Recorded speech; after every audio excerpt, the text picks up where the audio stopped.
Hello friends, स्वागत है आप सबका आपके अपने यूट्यूब चैनल पर। आज हम लोग जीके जीएस का सेट 46 पढ़ने वाले हैं और इसमें हम लोग भारत के भूगोल के अंतर्गत भारत में नदियों के किनारे जो बसे शहर हैं उन शहर या सिटीज़ के बारे में हम पढ़ेंगे, क्योंकि आपके एग्ज़ाम्स में यहाँ से भी प्रश्न पूछे जाते हैं। तो आज की क्लास आप सबके लिए बहुत ही ज़्यादा इम्पॉर्टेंट है। यहाँ से आपके एग्ज़ाम में एक प्रश्न देखने को ज़रूर मिलेगा। सबसे पहले देखते हैं कि अयोध्या किस नदी के तट पर स्थित है। तो अयोध्या किस नदी के तट पर स्थित है? सरयू नदी। ठीक है, सरयू नदी के तट पर स्थित है अयोध्या। देखिए, ये है अयोध्या, भगवान राम का जो ये मंदिर, राम मंदिर है। और यही अयोध्या कहाँ पे है? तो सरयू नदी के किनारे है। इम्पॉर्टेंट है, कई बार पूछा जा चुका है ये। दूसरा देखते हैं। देखिए, आगरा, दिल्ली, मथुरा किस नदी के किनारे स्थित है? तो यह यमुना नदी के। किस नदी के किनारे? यमुना नदी पे। अब पूछे अगर, देखिए मैंने क्या किया है कि कई सारे सिटीज़, जैसे आगरा हो गया, दिल्ली, मथुरा, ये तीनों सिटीज़ कहाँ पे? यमुना नदी पे। तो मैंने एक ही प्रश्न में इन तीनों को शामिल कर लिया है, जबकि 3 प्रश्न बन सकते थे, लेकिन मैं आपका समय बचाने के लिए मैंने तीनों को एक प्रश्न में शामिल कर लिया है। तो आगरा, और याद करने में भी आप लोगों को बहुत सहूलियत होगी। जैसे आगरा, दिल्ली, मथुरा, ये किस नदी के किनारे? यमुना नदी के किनारे। एक प्रश्न में ही आपको 3 प्रश्न याद हो जाएंगे। ठीक है, बढ़ते हैं आगे। देखते हैं तीसरा प्रश्न। लखनऊ किस नदी के किनारे स्थित है? वेरी इंपॉर्टेंट है, कई बार पूछा जा चुका है लखनऊ। इवन ये पीसीएस, यूपी ट्रिपल एससी और एसएससी में भी पूछा जा चुका है। ठीक है, तो लखनऊ किस नदी के किनारे स्थित है? गोमती नदी के किनारे स्थित है। साथ ही साथ जानिए, लखनऊ के साथ पूछा गया है जौनपुर भी पूछा गया है, इसीलिए मैं आपको बता दूं कि जौनपुर भी किस नदी के किनारे है? गोमती नदी के किनारे है। और जौनपुर के साथ सुल्तानपुर, यह भी पूछा गया है कि सुल्तानपुर किस नदी के किनारे है। तो ये तीनों शहर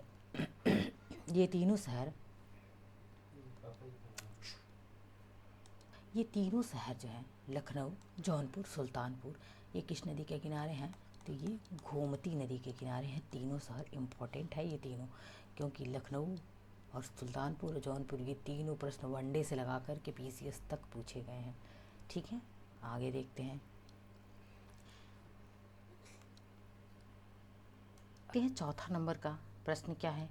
देखिए, चौथा है, हरिद्वार, वाराणसी, ऋषिकेश, कानपुर, पटना किस नदी के किनारे स्थित है? देखिए, कितने शहर?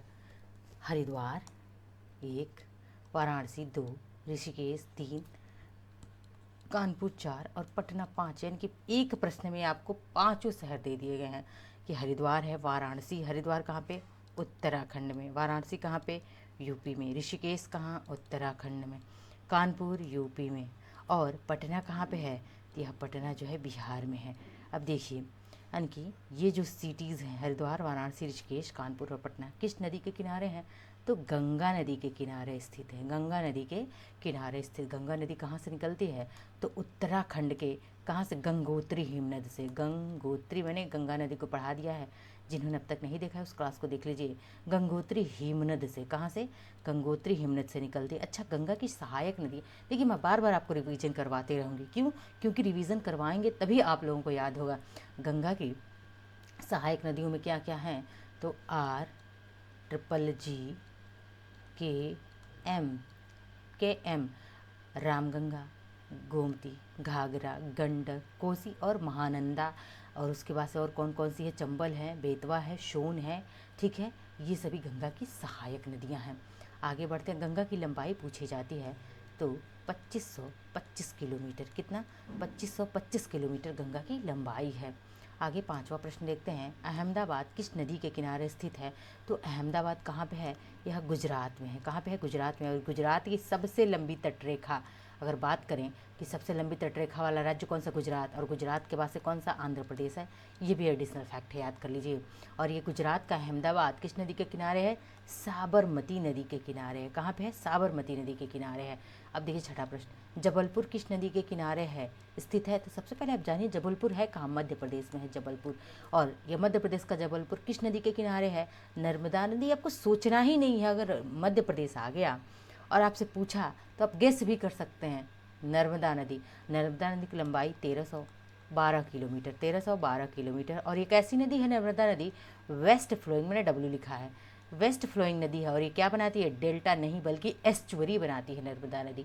ठीक है, गिरती कहाँ पे है? अरब सागर में। बहुत बार पूछता है, अरब सागर में नर्मदा नदी अरब सागर में गिरती है। निकलती कहाँ से? अमरकंटक से, मध्य प्रदेश के अमरकंटक पहाड़ी से निकलती है और अरब सागर में जाकर के गिरती है। और जितनी भी नदियाँ अरब सागर में गिरती हैं वे डेल्टा नहीं बनाती है बल्कि एस्चुअरी बनाती है। मैंने क्लास दे दिया है आप लोगों को, आप लोगों का काम है उस क्लास को देख के रिविज़न करना, नोट्स बनाना, स्क्रीनशॉट लेना। मैं एक बार बता दूं मैं फिर से, अरब सागर में गिरने वाली कौन कौन सी नदियां हैं? तो अरब सागर में गिरने वाली नदियां समानता, समानता यानी कि साबरमती हो गई, माही हो गई, नर्मदा हो गई, ताप्ती हो गई। उसके साथ साथ गोवा की 2 नदियां मांडवी और जुआरी। उसके बाद से जो है केरल, भरतपुझा और पेरियार केरल की 2 नदियां हैं। गंगावेली कर्नाटक की नदी है। ये सारी नदियां कहाँ गिरती हैं? अरब सागर में गिरती हैं। आगे बढ़ते हैं, देखते हैं 7वें प्रश्न की तरफ। हावड़ा कोलकाता किस नदी के किनारे स्थित है? हावड़ा, हावड़ा कोलकाता का शहर है और कोलकाता खुद भी किस नदी के किनारे स्थित है? तो यह हुगली नदी के किनारे। कहाँ पे? हुगली नदी के किनारे। एक प्रश्न बहुत ही ज़्यादा पूछा जाता है कि कोलकाता का शोक किसे कहा जाता है? कोलकाता का शोक किस नदी को कहा जाता है? सौरो ऑफ कोलकाता किसे कहा जाता है? तो याद रख लीजिए, दामोदर नदी। किसे? दामोदर नदी। जैसे सौरो ऑफ बिहार किसे? तो कोसी को कहा जाता है, उसी तरह से कोलकाता का शोक दामोदर नदी को कहा जाता है। और ये हावड़ा और ये कोलकाता कहाँ पे? हुगली नदी पे है। ठीक है, अब देखते हैं 8वां प्रश्न क्या है। उज्जैन किस नदी के तट पर स्थित है? उज्जैन कहाँ पे है? मध्य प्रदेश में है। उज्जैन में ही क्या है? महाकाल मंदिर है। कौन सा मंदिर है? तो महाकाल मंदिर जो है, मंदिर भी मैं पढ़ाऊँगी आप लोगों को। महाकाल मंदिर कहाँ पे है? तो महाकाल मंदिर उज्जैन में है। ठीक है, और यह मध्य प्रदेश में उज्जैन है। और यह किस नदी पर? वेरी वेरी इंपॉर्टेंट, इसको वेरी इंपॉर्टेंट करिए, कई बार पूछा गया। उज्जैन किस नदी के तट पर है? क्षिप्रा नदी के तट पर। किस नदी के? तो कहीं कहीं इसको क्षिप्रा भी पढ़ा जाता है। तो क्षिप्रा नदी या क्षिप्रा नदी के तट पर कौन सा है? उज्जैन बसा हुआ है। आगे 9वें प्रश्न को देखते हैं। जमशेदपुर, जमशेदपुर जिसे टाटा नगर उपनाम क्या है? प्रश्न पूछा गया, टाटा नगर के नाम से किस शहर को जाना जाता है? तो जमशेदपुर को। ठीक है, जमशेदपुर किस नदी के किनारे स्थित है? स्वर्ण रेखा नदी है। कहाँ पे? तो आप अपने आप जान जाओगे कि स्वर्ण रेखा, ऑटोमेटिक आपको याद हो जाएगा। बस आप जानो कि ये जमशेदपुर है कहाँ पे? झारखंड में। कहाँ पे है? झारखंड में है यह जमशेदपुर। और ये जमशेदपुर कहाँ पे है? स्वर्ण रेखा नदी के किनारे स्थित है। ठीक है, देखते हैं 10वां। नासिक हो गया, नांदेड़ हो गया और भद्राचालम, ये तीनों शहर किस नदी के किनारे स्थित हैं? तो देखिए, न से नासिक, नांदेड़ और भद्राचालम कहाँ पे है? गोदावरी नदी के किनारे। किस नदी के? वेरी वेरी इंपॉर्टेंट करिए इसको वेरी इंपॉर्टेंट करिए। किस नदी के किनारे हैं? तो गोदावरी नदी के किनारे। अच्छा, बात करें गोदावरी नदी की, मैंने जैसा कि हर क्लास में आपको इसे रिवीजन करवाती हूँ, इसे बूढ़ी गंगा कहा जाता है। गोदावरी को क्या कहा जाता है? बूढ़ी गंगा कहा जाता है गोदावरी नदी को। दक्षिण गंगा कहा जाता है। क्या कहा जाता है?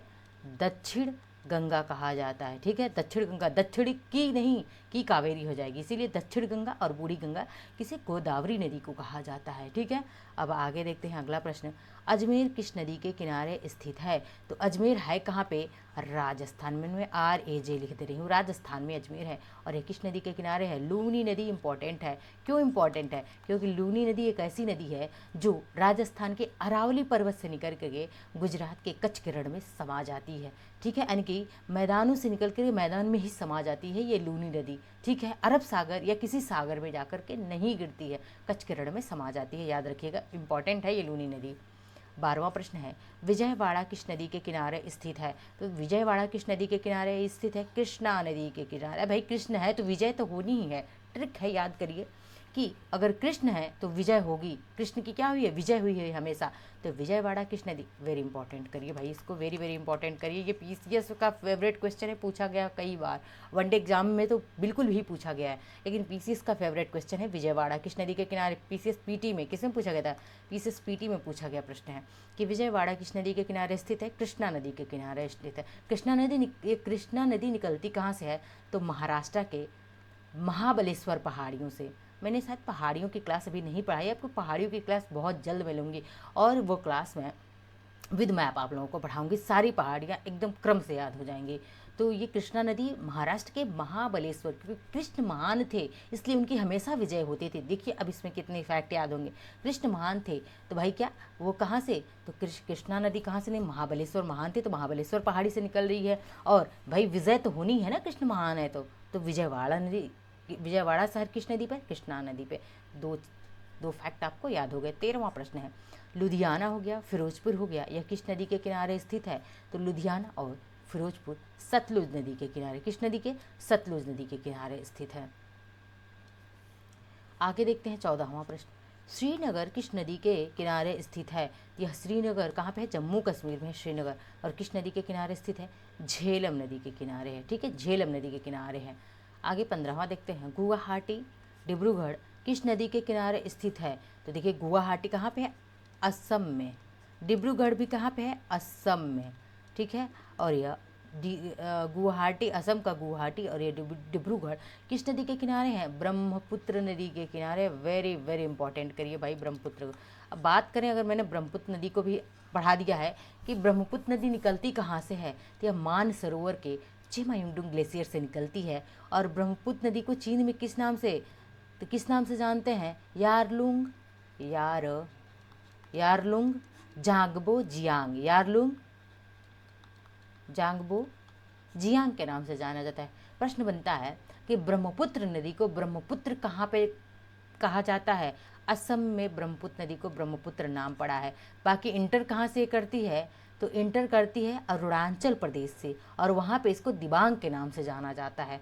याद रखिएगा, ध्यान रखिए, ब्रह्मपुत्र नदी अरुणाचल प्रदेश से इंटर करती है और यहाँ पे उसे दिबांग कहा जाता है। और ब्रह्मपुत्र नाम कहाँ पड़ा, तो असम में पड़ा।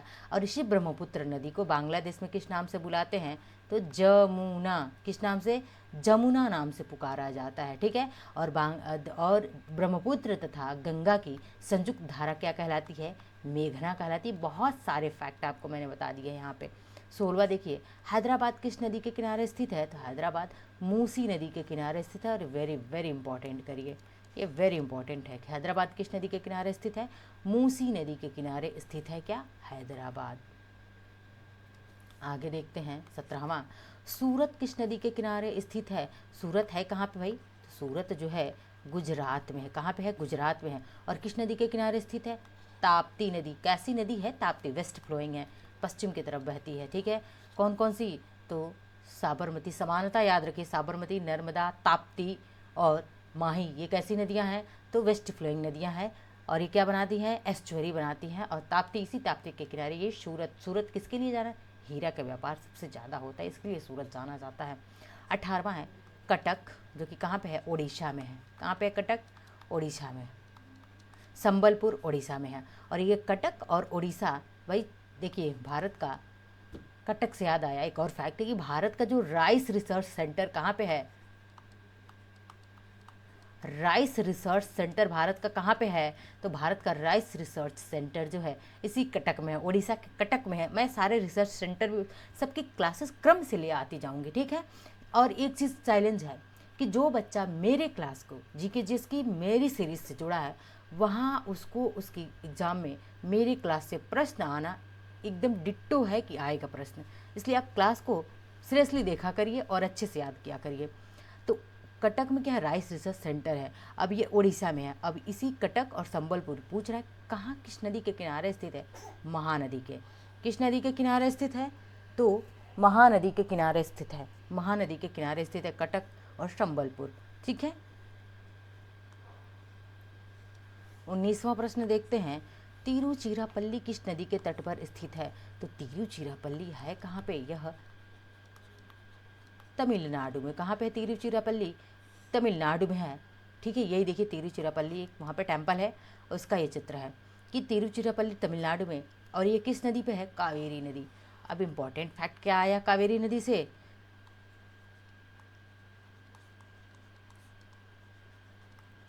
दक्षिण भारत की गंगा, इसकी पे फोकस रखिएगा। दक्षिण भारत की गंगा पूछे तब क्या होगा, तब होगा कावेरी। लेकिन दक्षिणी गंगा या दक्षिण गंगा गोदावरी। ठीक है, बूढ़ी गंगा गोदावरी, याद रखिएगा। 20वां प्रश्न है, बद्रीनाथ किस नदी के किनारे स्थित है, तो यह बद्रीनाथ किस नदी के किनारे स्थित है, अलकनंदा।